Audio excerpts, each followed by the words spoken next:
Pura-pura lumpuh. Episode 58. Level cinta.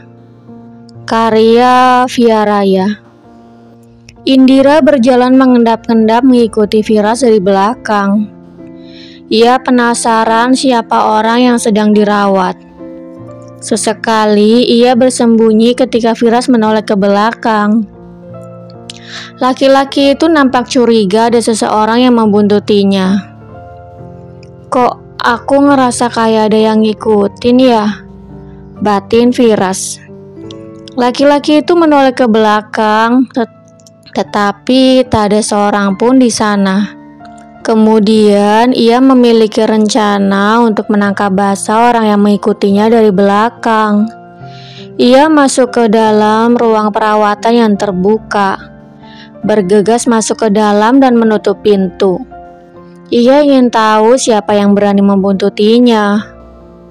Loh, Mas Firas mana?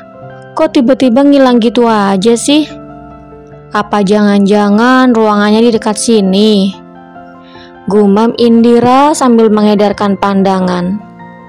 Wanita itu berjalan ke depan tanpa tahu bahwa Firas sedang bersembunyi di sebuah ruangan yang sebentar lagi akan wanita itu lewati. Masih dengan langkah pelan, ia mencari sosok Firas. Kira-kira Mas Firas di ruangan yang mana ya? Indira menunjuk kedua pintu bangsal yang kini ada di dekatnya. Aku cek yang ini dulu deh. Bisik Indira memilih bangsal di sebelah kiri.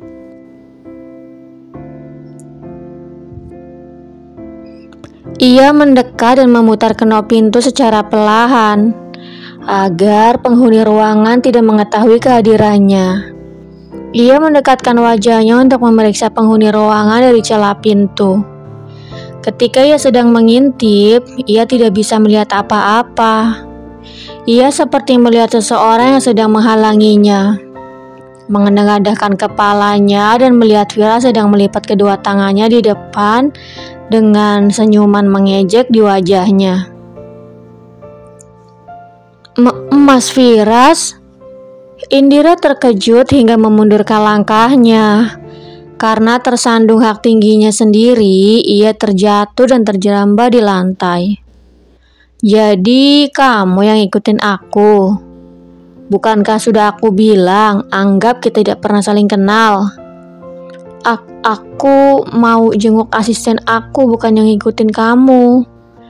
Cuman aku lupa nanya ruangannya di mana. Jadi aku mengendap-endap mencarinya. Sahut Indira mengelak. Oh gitu, kata Firas malas. Indira mencoba untuk berdiri, tetapi sepertinya kakinya keseleo, sehingga ia mengadu kesakitan karena tidak bisa berdiri. Au! Pekik Indira kesakitan. Firas membuka pintu lebar-lebar.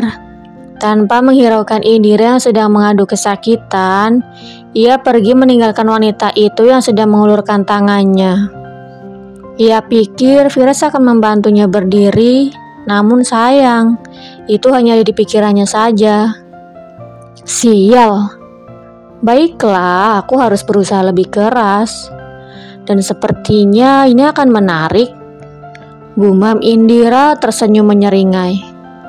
Ia bangkit berdiri sambil membersihkan debu yang menempel di tubuhnya. Kemudian ia berjalan seperti tidak ada kejadian apapun. Ia kembali melanjutkan tujuannya datang ke rumah sakit, yaitu menyenguk asistennya yang sedang dirawat. Setelah itu, ia baru akan mencari cara untuk merebut Firas kembali. Gimana Om? Aku udah boleh pulang kan? Tanya Prita setelah melihat suaminya kembali. Firas melangkahkan kakinya dengan langkah gontai. Ia berjalan seakan-akan Prita tidak diizinkan pulang oleh dokter. Maaf, lirih Firas menunduk. Maaf buat apa? Kalau misal aku belum dibolehin pulang sama dokter, aku nggak masalah kok. Meski sehari atau 2 hari lagi tinggal di sini, jawab Prita merasa tidak enak. Batin Firas terkekeh geli mendengar ucapan istri kecilnya. Ia tidak menyangka bahwa Prita dengan mudahnya percaya akan permainannya. Maaf karena aku udah bohongin kamu. Firas masih melanjutkan permainannya. Bohong apa? Tanya Prita sambil mengerutkan keningnya. Bohong kalau kamu gak dibolehin pulang. Jawab Firas berteriak sambil tertawa. Ih, Om Firas apaan sih? Iseng banget deh ngerjain aku. Protes Prita cemberut. Kan cuman bercanda. Jangan ngambek gitu dong.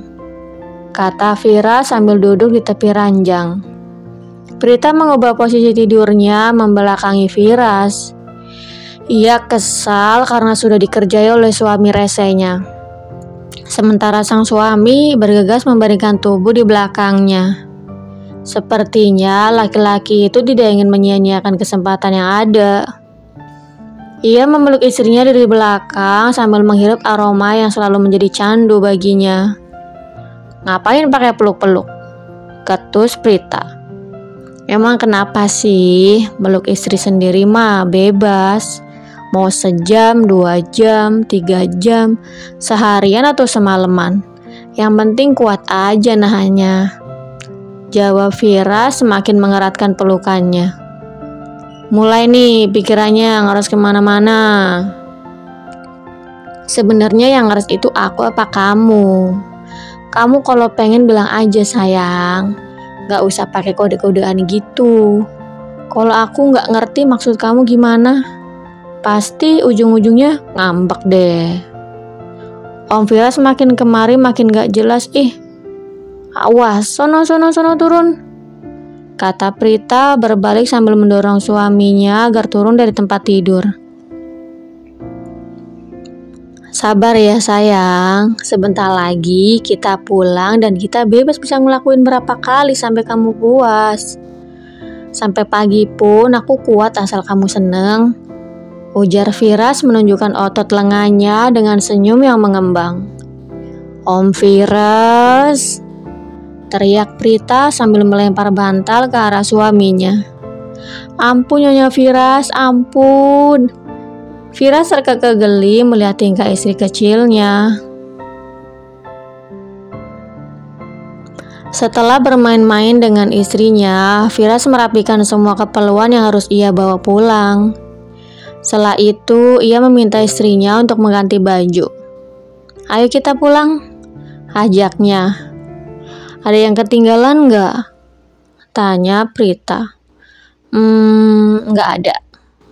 Sahut Firas mengedarkan pandangannya mencoba memastikan. Yakin? Tanya Prita. Iya sayang, yakin banget. Sahut Firas mantap. Firas berjalan melarangkul bahu istrinya. Meskipun Prita merasa tidak nyaman karena banyak pasang mata yang menatapnya, namun ia tidak bisa berbuat apa-apa. Karena Firas tidak mau mendengarkannya dan tetap melingkarkan tangannya di bahunya. Bisa nggak sih Om kalau jalan kasih jarak dikit aja? Aku risih tahu diliatin banyak orang. Pinta Prita. Nggak bisa, sahut Firas tegas. Sepanjang jalan menuju parkiran bawah tanah, mereka berdua tak pernah luput dari pandangan orang-orang yang ada di rumah sakit. Entah apa yang mereka pikirkan, mungkin karena perbedaan usia mereka membuat orang-orang berpikir negatif. Silakan masuk Tuan Putri, kata Firas sambil membukakan pintu depan mobil. Prita menutup pintu depan dengan keras. Kemudian ia beralih ke pintu belakang dan membukanya. Ia masuk ke dalam dan duduk di kursi penumpang. Ia kesal karena tadi Firas tidak mau mendengarkannya. Jadi ia tidak ingin duduk berdekatan dengan yang akan membuatnya semakin marah pada suaminya. Emang kamu pikir aku ini supir? Cepat pindah ke depan, perintah Firas. Prita tidak mendengar suaminya. Ia hanya duduk dan menatap ke arah luar. "Prita," panggil Firas menggertakkan giginya. "Kenapa sih Om? Emang harus gitu duduk di depan? Lagian ini keinginan anak kamu. Dia pengen ayahnya jadi supir hari ini," ujar Prita beralasan. Ia tahu bahwa Firas akan menurutinya jika menggunakan si Utun yang masih dalam kandungan sebagai alasan. "Benar, ini keinginan anak kita?" tanya Firas dengan tatapan mata yang mengarah ke arah perut. "Iya bener, ngapain juga aku bohong," jawab Prita. "Ya udah, demi calon anak kita, aku rela jadi supir hari ini," kata Firas. Jika dulu ia mengancam Prita agar mau pindah ke depan, kini Firas hanya diam menuruti ucapan Prita. Karena posisinya antara dulu dan sekarang jauh berbeda. Dulu mereka tidak memiliki perasaan apa-apa, sedangkan sekarang level cinta Firas pada Prita sudah di atas rata-rata. Laki-laki itu menyalakan mobilnya dan mulai membelah teriknya matahari. Meskipun jalanan terlihat lenggang, namun ia mengendarai mobilnya dengan kecepatan sedang. Ia tidak ingin membahayakan istri dan calon anaknya. "Nyonya, selagi kita belum sampai di rumah, apa ada yang ingin Nyonya beli?" tanya Firas berlagak seperti seorang supir. "Tolong berhenti di sebuah minimarket. Saya ingin membeli beberapa camilan untuk menemani waktu luang saya," jawab Prita mengikuti permainan sang suami. Akhirnya permainan antara majikan dan supir pun dimainkan. Firas berhenti di sebuah minimarket dan menemani Prita turun. Mereka berdua masuk ke dalam dan dengan sigap Firas mengambil sebuah keranjang belanjaan mengekori Prita dari belakang. Sementara Prita, ia sibuk memilih berbagai makanan ringan.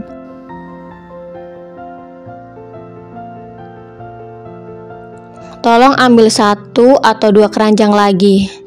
Masih banyak yang ingin saya beli," pinta Prita. Gadis itu belum merasa puas dengan hanya 1 keranjang penuh makanan. Sampai pada akhirnya ia baru merasa puas ketika 2 keranjang penuh berisi makanan ringan dan 1 keranjang berisi minuman kemasan seperti jus buah, yogurt, susu, dan masih banyak lagi. "Bayar," perintah Prita. "Saya nggak punya uang Nyonya," kata Firas. "Om Firas sayang, main sopir-sopirannya udahan ya. Sekarang cepet bayar," kata Prita memelototi suaminya. Iya, sungut Firas bergegas menuju kasir. Pengunjung minimarket terkekeh melihat Firas. Badan tinggi kekar, tapi hanya dengan ucapan seorang anak kecil ia langsung menurutinya.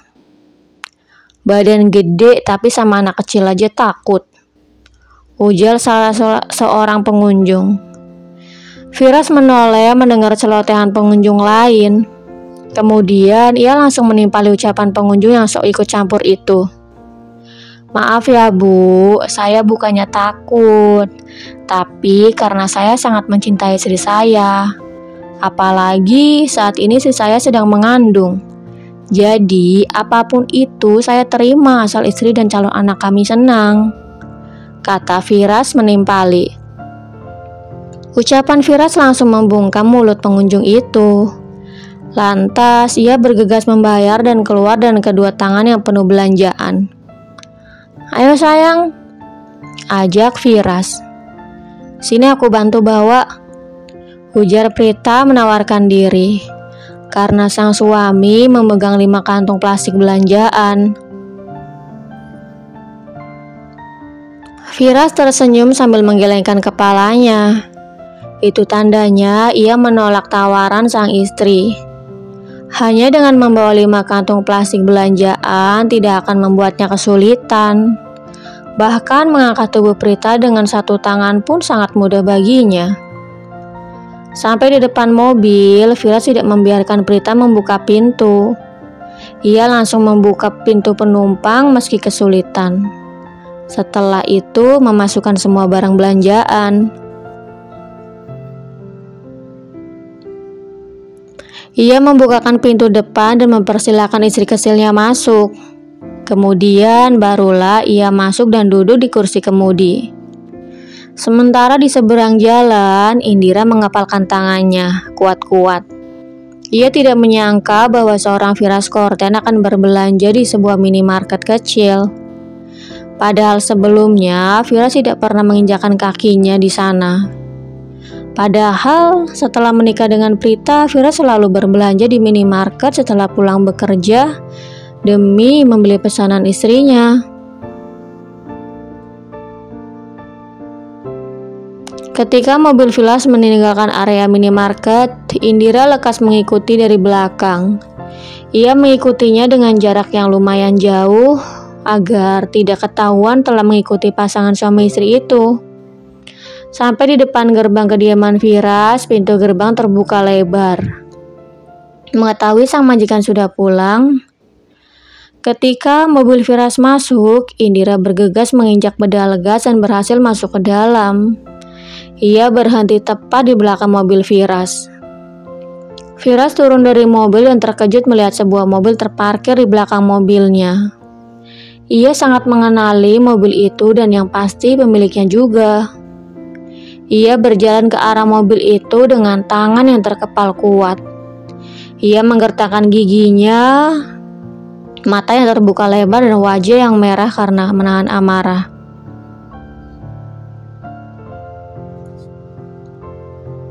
Melihat kemarahan di mata Firas, Indira berpindah posisi dan hendak membuka pintu sebelah.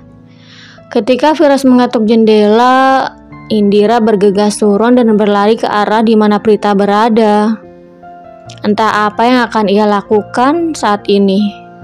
Sepertinya ia berencana untuk melukai Prita sebagai bentuk pelampiasan amarah yang ia tahan selama ini. Bersambung. Jangan lupa untuk like, komen, share, subscribe, dan tekan tombol lonceng untuk mendapatkan notifikasi episode selanjutnya. Terima kasih.